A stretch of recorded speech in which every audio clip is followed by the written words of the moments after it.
Hello everyone and welcome back to my YouTube channel with another useful and informative video.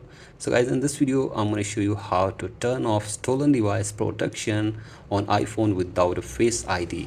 So guys, if you want to turn off stolen device protection but it requires Face ID and you don't have the Face ID to turn it off, here I will show you how can you turn it off without the Face ID.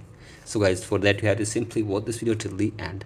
So guys, first of all, go back to your home screen and now open settings on your device, and from here scroll it below and go to screen time, and from here scroll it below and tap on content and privacy restrictions and turn off the toggle for content and privacy restrictions from here.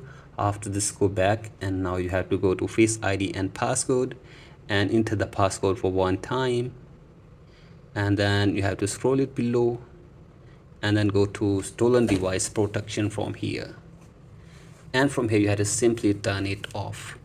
So guys, simply tap on this toggle, and after this wait here, and it says to get your Face ID, but you have to tap on try Face ID again since you don't have Face ID.